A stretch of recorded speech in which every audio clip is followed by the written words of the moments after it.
ის რომ საქართველოს ზოგადად სპარსეთის ყურის ქვეყნებთან ეკონომიკური თანამშრომლობით არის დაინტერესებული, ახალი არ არის, მათ შორის ხშირად მოიაზრება კატარი მნიშვნელოვან ეკონომიკურ პარტნიორად. თუმცა მცდელობების მიუხედავად, ამ ქვეყანასთან საბჭოთა ეკონომიკური კავშირები არც ისე მჭიდროა.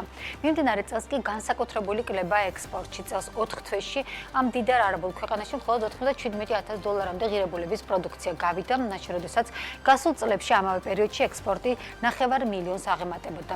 იყო მცდელობები ქართული პროდუქცია გამოჩენილი იყო კატარის მსხვილ სუპერმარკეტებშიც და ამისათვის არაერთი პროექტი განხორციელდა. რა პერსპექტივა აქვს საქართველოში დამზადებულ პროდუქციას კატარის ბაზარზე მოხვდეს, რა აფერხებს ექსპორტს და რა შეცვლის თავისუფალი ვაჭრობის შეთანხმება. ამ თემაზე ვსაუბრობთ დღეს საქმის კურსში. ეკატერინე ბეფხვაძე, აგრეთაჩის დამფუძნებელი შემოგვიერთდება ახლა პირდაპირ ეთერში. ეკა, მოგესალმები, დიდი მადლობა რომ გამოძებნეთ დრო და ჩაგერთეთ. გამარჯობა ნინო, ძალიან დიდი მადლობა ამ თემით დაინტერესებისათვის კიდევ და კიდევ. ეკა, ჩვენ წელს ვიყურებდით, რომ ექსპორტი არის მკვეთრად შემცირებული. 2023-24 წლებში ექსპორტი საკმაოდ უფრო მასშტაბური იყო ხოლმე. მართალია, აქ იყო ცხვრის და ცოცხალი ცხვრის და ასევე ცხვრის ხორცის ექსპორტი, თუმცა გარდა ამისა, თქვენ ცდილობთ, რომ გარკვეული პროდუქტები გაგეტანათ კატარში და ამისათვის მნიშვნელოვანი ნაბიჯებიც გადადგით, მათ შორის ლულუ სუპერმარკეტების ქსელთანაც იყო კონტაქტები. მინდა მითხრათ თქვენი გამოცდილება, რა გვაჩვენა ამ მცდელობებმა, რამდენად არის თქვათ შესაძლებელი, რომ ამ ქვეყანაში რეალურად საქართველოსთან ექსპორტი განხორციელდეს? მადლობა ნინო კითხვისთვის. რაც შეეხება ექსპორტის შემცირებას, აი ამ ცოცხალი ხილის მიმართულებით და ბოსტნეულის 25 წლის სეზონი ეწება.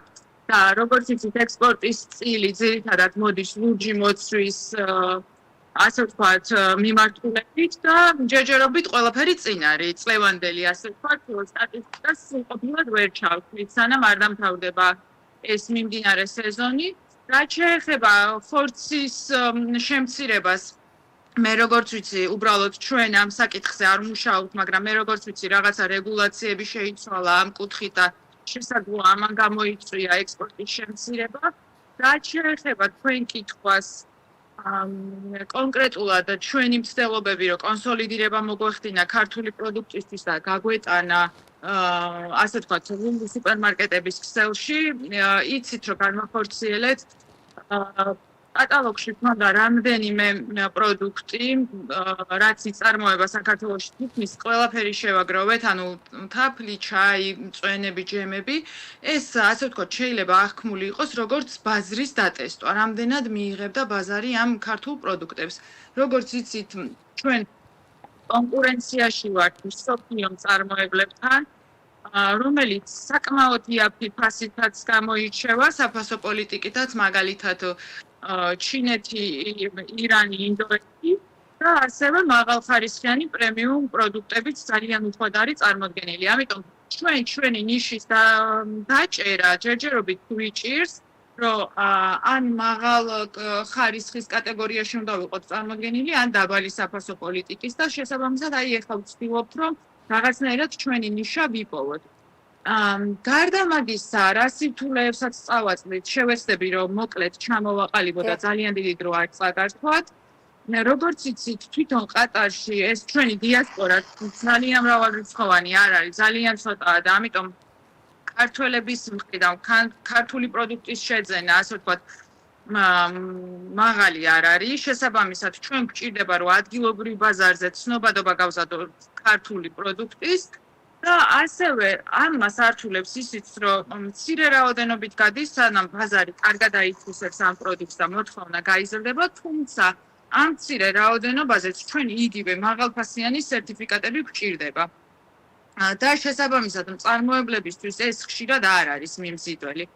ასე რომ, ახალ ბაზარზე შეღწევა თავიდან არც თუ კომერციულად მომგებიანი ჩანს და შესაბამისად ძალიან დიდი ძალისხმევა გვჭირდება. ამ შემთხვევაში ჩვენზე გადმოდის ძირითადი წილი, იმიტომ რომ ჩვენ ვართ პასუხისმგებელი სუპერმარკეტსა და მწარმოებელს შორის და აი ვცდილობთ ყველანაირად რამდენიმე პროდუქტი კარგად მიიღეს, მაგალითად კაკლოვანი და რამდენიმე იყო ესეთი და გაგრძელდა შეკვეთები, თუმცა საკმაოდ დიდი რაოდენობის პროდუქტები გაიცხილა კატალოგიდან, იმიტომ რომ უბრალოდ არ არის მოთხოვნა, იმიტომ რომ რაღაცა არ მოწონთ თუ უბრალოდ მიჩვევადი უნდა იყოს, თქვათ, ნინო, იცით როგორ არის?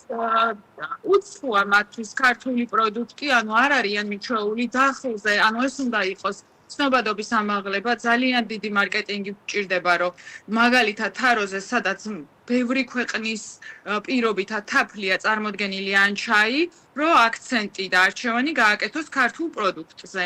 დიახ. ეხლა ჩვენ ვსაუბრობთ იმაზე, რომ შესაძლებელია დაიწყოს მოლაპარაკება და კატართანაც უკაცრავად. ახლა ვსაუბრობთ იმაზე, რომ შესაძლებელია დაიწყოს მოლაპარაკება და კატართანაც გაფორმდეს თავისუფალი ვაჭრობის ხელშეკრულება.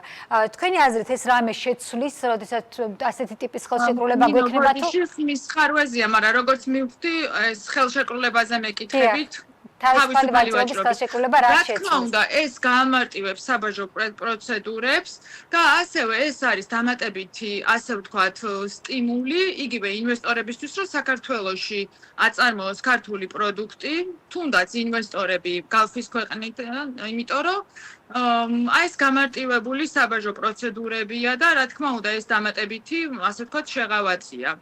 დიახ. ეკა თქვენ ისაუბრეთ იმაზეც, რომ არის ძალიან მნიშვნელოვანი პოპულარიზაცია მოხდეს ქართული პროდუქტების.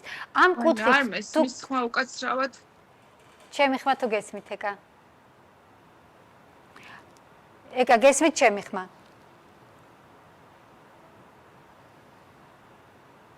ჩვენ ვეცდებით ტექნიკური ხარვეზი გვაქვს, ჩვენ ვსაუბრობთ კატარში შესაძლო თავისუფალი ვაჭრობის შეთანხმებაზე, რომელიც შეიძლება გაფორმდეს, ეს დაანონსდა უკვე ლევან დავითაშვილის მხრიდან, რომ დაიწყება მოლაპარაკებები და საუბარია, რომ შესაძლებელია წელსო დაიწყოს მოლაპარაკებები, თუმცა ამ მოლაპარაკებებს ვხვდებით ისეთ პირობებში, როდესაც კატართან დღეს არ გვაქვს ესეთი მსხვილი, ასე ვთქვათ, სავაჭრო კავშირები და ექსპორტიც წლის პირველ 4 თვეში არის მინიმუმამდე შემცირებული. აღსანიშნავია ისიც, რომ ვიდრე კატართან გაფორმდება ეს ხელშეკრულება, საქართველოს უკვე აქვს არაბთა გაერთიანებულ საამიროებთან მსგავსი ხელშეკრულება გაფორმებული და შესაძლებელია, რომ ეს ორივე ხელშეკრულება უფრო კარგად იმუშაოს ერთად. ეკა ვეფხვაძე უნდა დაგვიბრუნდეს ახლა ეთერში. ეკა, ჩემი ხმა გესმით იმედია. კი, ნინო, მადლობა. გამოსწორდა. ძალიან კარგი. მინდა და მეკითხა, თქვენ საუბრობთ იმაზეც, რომ აუცილებელია, რომ გარკვეული აქტივობები მოხდეს პროდუქციის პოპულარიზაციის მიმართულებით. ამ კუთხით, აი, რამდენად მნიშვნელოვანია თავად სახელმწიფოს ჩართულობა, იმიტომ რომ მე მესმის, რომ ძალიან რთულია თვითონ კერძო სექტორმა აიღოს თავის თავზე და გარკვეული მარკეტინგული, თქვათ, ხარჯები გაწიოს ამ კუთხით. თუ ყოფილა ამაზე საუბარი, რომ თქვათ, სახელმწიფომ დაეხმაროს ან თანადაფინანსება გააკეთოს ამ მარკეტინგული აქტივობების. მადლობა ნინო კიდევ ერთხელ კითხვისთვის. იცით როგორ არის? ჩვენი ძალებითაც ვცადეთ, იქ გქონდა რაღაცა ეს ქართული მოცვის დღე და რაღაცა დეგუსტაციაც გქონდა. ნუ ვცდილობდით ჩვენი არხებით, მაგალითად ჩვენი სოციალური ქსელით იქ რაღაცა ვასპონსორებდით, რომ იმ ასე ვთქვათ მოსახლეობაზე გავსულიყავით და შეგვეთავაზებინა იგივე ქართული კაკალი და სხვა პროდუქტები. თუმცა სახელმწიფოს მხრიდან რა თქმა უნდა ძალიან მნიშვნელოვანია და აი ეს გამოფენები, რომლებიც ტარდება, რომლებშიც ჩვენც ძალიან ხშირად ვიღებთ მონაწილეობას, სხვათა შორის ამ კუთხით ძალიან გვეხმარება. იმიტომ რომ თვითონ ქვეყანაზე ცნობადობის ამაღლება და უფრო მნიშვნელოვანია და უფრო, ასე ვთქვათ, დიდი შედეგის მომტანია, ვიდრე ცალკეულ პროდუქტზე. და ეს გამოფენები, რომელსაც აწარმოებს საქართველო, აწყობს სხვათა შორის ხშირად ძალიან დადებით როლს თამაშობს. ანუ ესეც ერთ-ერთი მარკეტინგული, ასე ვთქვათ, და არა მარტო არც აწყობს ამ გამოფენებს და ჩვენც მონაწილეობთ ხშირად და გვეხმარება. ნუ ყოველ შემთხვევაში მეტი გვჭირდება მარკეტინგული კუთხით, თუმცა ნუ ესეც რაღაცას ნიშნავს. დიახ, მესმის. მინდა ვისაუბროთ იმაზეც, მე ვახსენე უკვე, რომ არაბთა გაერთიანებულ საამიროებთან ჩვენ უკვე გვაქვს თავისუფალი ვაჭრობის ხელშეკრულება. თუ გქონიათ ამ მიმართულებით გარკვეული მცდელობები, რომ ამ ბაზარზეც მოგესინჯათ, ასე ვთქვათ, ძალები ქართული პროდუქტების წარდგენის კუთხით? რა თქმა უნდა, ოღონდ ჩვენ აი აქ საემიროებში ძირითადად გაგვაქვს ნედლი ხილი და ბოსტნეული. ეხლა იწყება ჩვენი სეზონი და წელსაც უბრალოდ სხვა წლებში ჩვენ ვაწვდით ხოლმე შერეულად რაღაცა სხვა ხილსაც, მაგრამ წელს მხოლოდ ლურჯ მოცვზე კონცენტრირდებით. გამომდინარე იქიდან, რომ უფრო ესეთი აწყობილი მექანიზმია ჩვენთვის ხარისხის კონტროლის კუთხით, სერტიფიცირების და ასე შემდეგ. კი. წარმოადგენლები ვართ აქტიურად საუდის არაბეთშიც, ანუ გალფის თითქმის ყველა ქვეყანაში, კუვეითშიც და უბრალოდ ყატარი იყო ერთადერთი, სადაც გადამუშავებული ქართული პროდუქტით წარვაკინეთ. დიახ, და ბოლოს მინდა გკითხოთ, ეხლა მალე დაიწყება სეზონიც ამ ლურჯ მოცვთან დაკავშირებით. რა მოლოდინები გაქვთ და რა დაახობთ, რა მოცულობის ექსპორტს ვარაუდობთ, რომ გახვალთ? ნინო, აი ესე საქართველოს ჭრილში რო ავიღოთ დაახლოებით 5,000 ტონას ველოდებით. მე ვარაუდობ, რომ დაახლოებით 85 ტონა, 85% მთლიანი მოცულობის ისევ ალბათ რუსეთზე იქნება. ექსპორტი, დანარჩენი 15% იქნება შიდა ბაზარზე და აი ამ აღმოსავლეთის ქვეყნებზე, ევროპაზე, მათ შორის ახალი ბაზრებია წელს დაგვემატა ისრაელი და ინდოეთი, რომელიც დიდ ინტერესს გამოხატავენ. და ჩვენ ვარაუდობთ, რომ კონკრეტულად ჩვენი კომპანია შეძლებს დაახლოებით 200 ტონამდე მოცვის ექსპორტს. გამომდინარე იქიდან, რომ შეზღუდულები ვართ უბრალოდ ლოჯისტიკური კუთხით, ანუ ტრანსპორტია ჩვენი ძირითადი გამოწვევა. რატომაც ვერ ვახერხებთ უფრო მეტი პროდუქტის გატანას.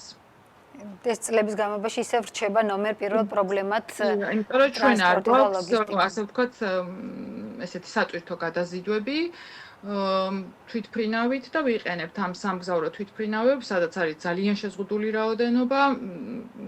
ტერმინალი გვაქვს ერთი ლასარე, რომელშიც, რა ვიცი, იქაც შეზღუდულია რაოდენობა ტვირთის მიტანის.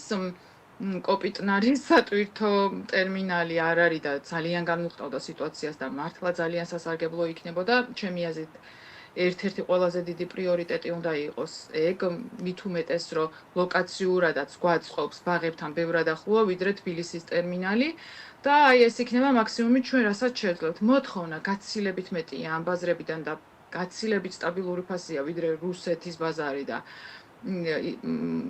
აბსოლუტურად ისეთი როგორ თქვა, რეპუტაციული სუპერმარკეტებისგან გვაქვს ასე ვთქვათ, მოთხოვნა, ისეთი მსოფლიო ბრენდების გვერდზე რო იდება ქართული მოცვი. მაგრამ აი ეს შეზღუდვა ჩვენ რასაც ვაწყდებით ყოველწლიურად. თუმცა მადლობა. მადლობა თქვენ. ძალიან დიდი მადლობა ეკატერინე ბეფხაძე, აგრეთვე დამფუძნებელი იყო ჩვენი სტუმარი და საუბრობდით კატართან შესაძლო თავისუფალი ვაჭრობის ხელშეკრულებაზე.